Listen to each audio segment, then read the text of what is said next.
itu kenapa dia tidak dijadikan tersangka, tapi Harun Masiku dijadikan tersangka? Dan mungkin satu lagi, hingga kini perkembangan pencarian Harun Masiku seperti apa? Apakah masih ada jejaknya atau KPK sudah merasa dia hilang gitu aja gitu? Ada lagi?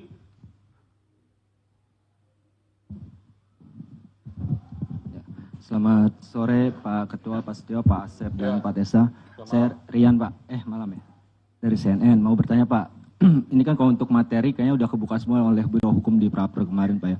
Mau bertanya aja, soalnya kan kasus dari 2020 dan perintangan penyidikan dari lama. Apakah ada pihak lain, maksudnya penyidik akan mengusut pihak lain dalam proses-proses itu Pak. Yang kedua, nama lain seperti yang sudah digeledah, Jan Farid segala macam, apakah nanti akan diperiksa di perkara ini apa di HM Pak? Nah yang ketiga soal HM sendiri Pak, mungkin informasi Pak, karena itu kan tugas atau PR besar dari kalian. Terima kasih. Harun Masiku. Baik, selamat sore Pak Ketua, Mas Esa, Pak Asep, saya Rahmat dari Merdeka.com. Terkait dengan, sebagaimana ketahui beberapa hari lalu juga, memang Pak HK ini kan mengajukan praper lagi ya ke Pengadilan Selatan. Nah selanjutnya dengan sudah ditahannya Pak HK ini, apakah nanti untuk proses prapernya bakalan tetap berlanjut atau nanti pada akhirnya menunggu keputusan dari pihak PN Selatan? Terima kasih.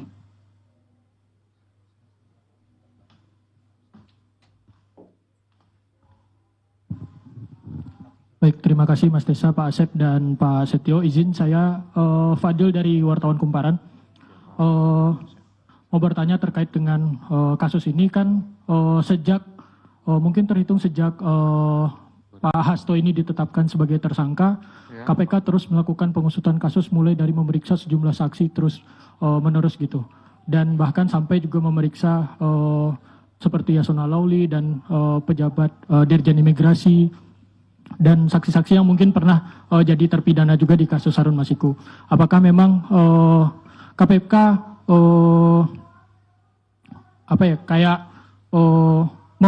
mempercepat kasus ini dan memang menargetkan bakal selesai secepat mungkin gitu. Karena kan kasus ini sudah sejak tahun 2020 gitu.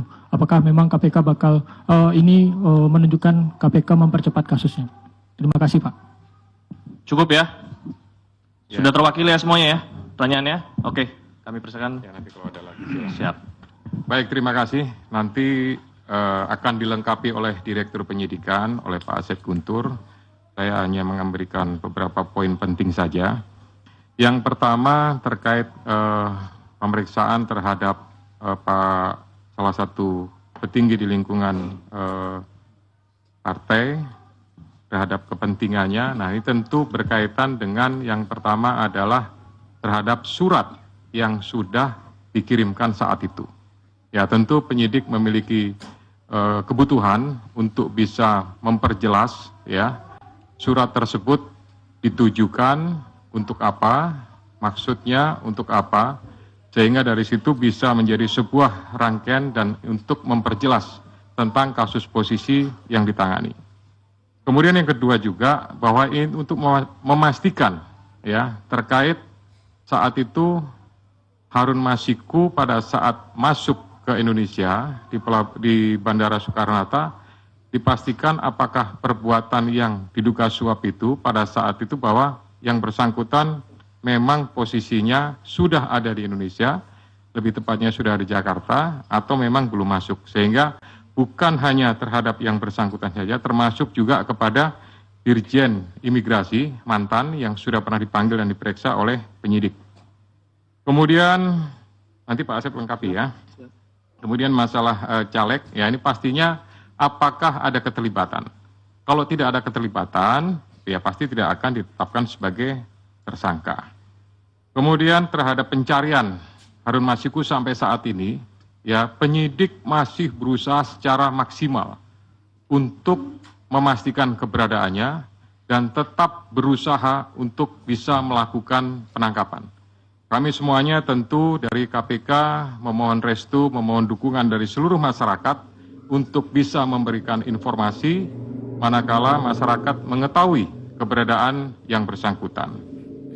Kemudian terhadap beberapa nama ya untuk pengusutannya pasti ini juga kembali kepada kebutuhan penyidik. Manakala memang itu sesuai dengan apa yang dipersangkakan, pasti akan dilakukan pemanggilan, ya bahkan tidak menutup kemungkinan akan adanya proses lebih lanjut, ya.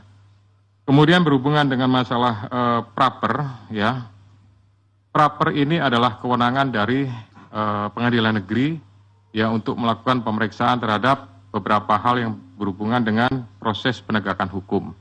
Nah, ini tentu apakah berlanjut dan lain-lain, yaitu keputusan dari sana.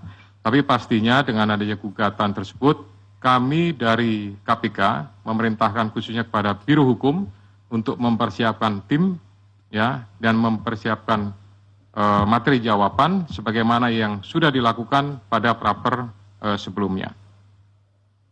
Untuk pemberkasan, kita akan usahakan semaksimal mungkin, ya. Manakala memang bisa diselesaikan dengan cepat, kita akan berusaha, kita selesaikan dengan cepat, ya. Tetapi prinsipnya adalah pemenuhan alat bukti berdasarkan keterangan saksi, kemudian keterangan juga tersangka, dan barang bukti lainnya, pastinya ini akan mendukung untuk proses pemberkasannya sampai kemudian nanti diserahkan atau dilimpahkan tahap 1 kepada pihak penuntut umum. Silakan Pak Asep untuk menambahkan. Bismillahirrahmanirrahim. Assalamualaikum warahmatullahi wabarakatuh. Selamat sore dan salam sejahtera bagi kita sekalian yang terhormat Bapak Ketua, Pak Jubir dan rekan-rekan jurnalis yang berbahagia. Mohon izin menambahkan apa yang telah disampaikan dan telah dijelaskan oleh Bapak Ketua. Hanya beberapa saja yang mungkin tadi yang caleg ya, yang belum itu caleg yang di Kalimantan Barat, Saudara MAR, itu memang perkaranya sama. Ya. Jadi artinya dia dengan konstruksinya dengan HM ini sama, tetapi yang MAR ini berhasil. Ya, berhasil artinya kemudian menjadi anggota legislatif. Mengapa kita yang bersangkutan dipanggil pada saat itu? Kita ingin melihat konstruksinya dari perkara yang sama seperti ini, bahwa memang tidak hanya HM saja gitu yang demikian, tetapi ada orang-orang lain atau ada person-person lain yang juga sama seperti itu, ada pergantian untuk anggota menjadi anggota DPR RI. Nah, tadi ditanyakan oleh Mas Chandra, ini apakah akan diperiksa? Ini menjadi berbeda perkaranya sebetulnya. Yang sedang kita tangani saat ini adalah terkait dengan suapnya Saudara HM gitu. Ya, ini perkaranya berbeda, tetapi kenapa dipanggil waktu itu Saudara MAR ini adalah untuk melihat konstruksinya ya. Bisa dipahami ya. Oke. Kemudian dari Mas Rian, ini ada beberapa nama lain yang disebutkan seperti YF dan lain-lain. Tentu itu nanti pada waktunya akan kita minta keterangan. Kan kita panggil ke sini dan diminta untuk menjelaskan beberapa hal terkait dengan dokumen maupun juga yang lainnya yang kita sita di kediamannya. Jadi tentu yang bersangkutan akan kita panggil, kita hadirkan ke sini untuk menjelaskan hal tersebut. Oke, Mas Rian.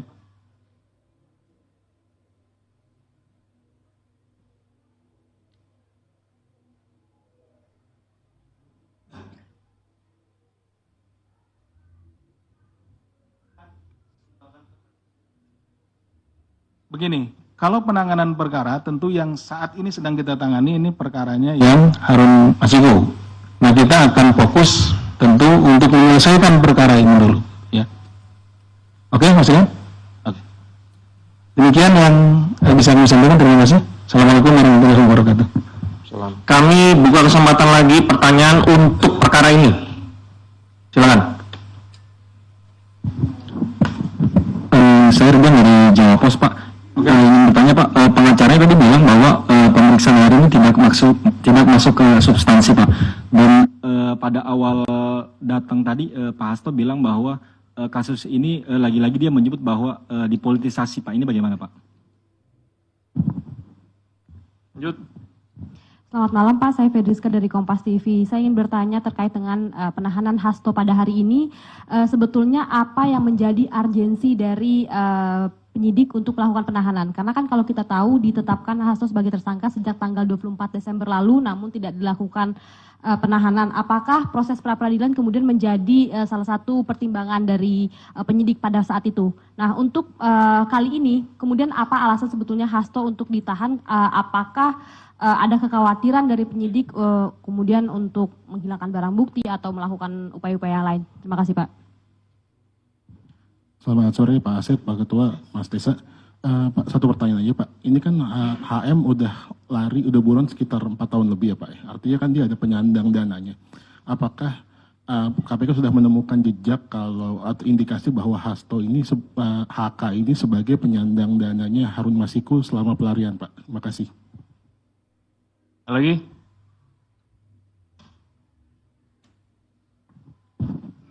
Selamat sore, saya Bayu dari Zinpo ID. Mohon izin Pak, mau bertanya terkait dengan masalah kasus Hasto yang di obstruction of justice. Kalau seandainya kita lihat konstruksi perkaranya obstruction of justice di sini kan adalah menghalang-halangi proses penyidikan. Sementara dalam prosesnya di situ, ketika ada penangkapan terhadap pihak-pihak terkait, di kasus suap PAW itu ada upaya dari internal KPK sendiri, which is di situ ada peran dari Pak FB, Ketua KPK sebelumnya, yang secara langsung melakukan konferensi pers sebelum ada penangkapan seluruh pihak yang terlibat. Nah, secara garis besar, apakah KPK akan membuka kemungkinan untuk memeriksa Bapak FB tersebut dalam kasus obstruction of justice?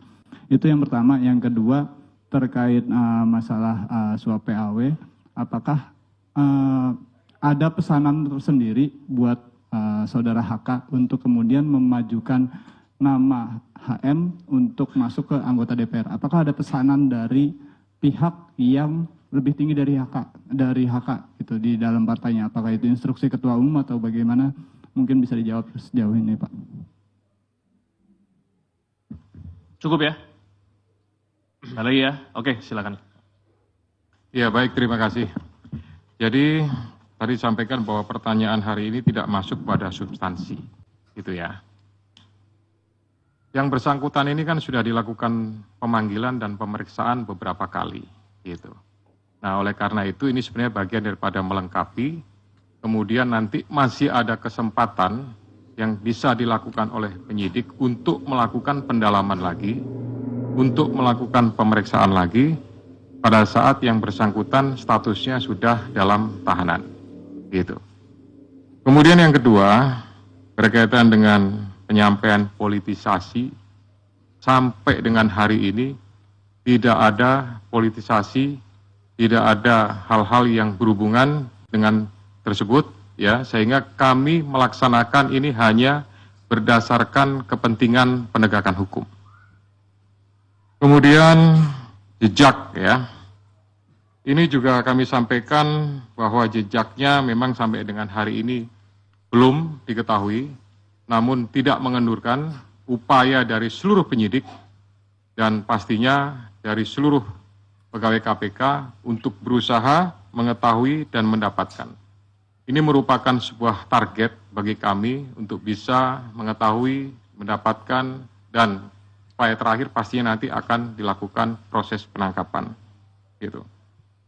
Kemudian yang berkaitan dengan masalah proses pra-peradilan, apakah jadi pertimbangan dan lain-lain? Tidak. Gitu.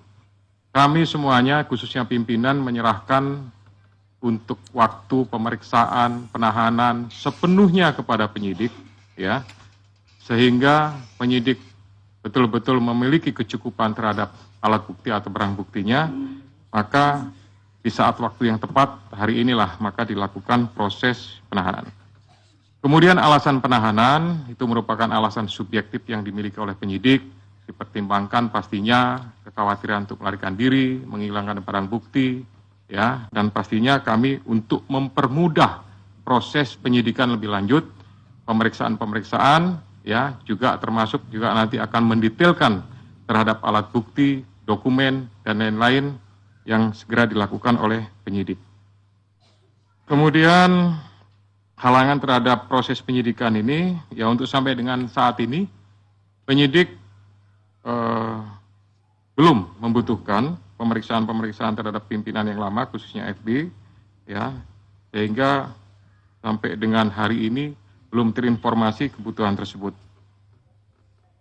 Demikian juga untuk pihak yang lebih tinggi, ya, sampai sekarang juga belum dibutuhkan oleh penyidik, sehingga nanti fokusnya adalah pada beberapa pihak yang sudah diperiksa, sudah dipanggil, ya, ini nanti pasti akan ada mungkin pemanggilan lagi, sekali lagi untuk melakukan pendalaman terhadap pengungkapan, ya, proses penanganan perkara yang sekarang ini dilakukan penahanan. Pak Asep, kalau ada tambahan silakan. Terima kasih, Bapak. Mohon izin menyampaikan terkait tadi ada pertanyaan mengenai dari HM ini apakah saudara HK ini penyandang dana gitu ya, penyandang dana atau yang membiayai. Nah, itu juga yang sebetulnya sedang kita dalami karena kami penyidik melihat bahwa seseorang yang melarikan diri itu kan memerlukan sokongan biaya atau dana logistik dan segala macam. Karena berpindah-pindah tempat, kemudian untuk misalkan menyewa tempat dan lain-lain, transportasi dan lain-lain. Itulah sebabnya kita sedang mendalami itu. Gitu ya. Tapi sampai sejauh ini menjadi materi ya, materi yang sedang kita dalami. Jadi mohon maaf belum bisa kita sampaikan ya. Jadi sabar, nanti kita tentu juga akan sampai ke sana. Siapa saja yang menjadi donatur dalam hal ini. Kenapa? Karena orang melarikan diri kan tidak bisa kerja dan lain-lain karena dia ketahuan sama halayak gitu. Dia pasti bersembunyi dan tentu untuk kebutuhan hidup sehari-harinya harus ada yang nanggung. Nah, seperti itu yang sedang kita dalami. Itu mungkin yang tambahan dari kami. Terima kasih. Assalamualaikum warahmatullahi wabarakatuh. Waalaikumsalam warahmatullahi wabarakatuh.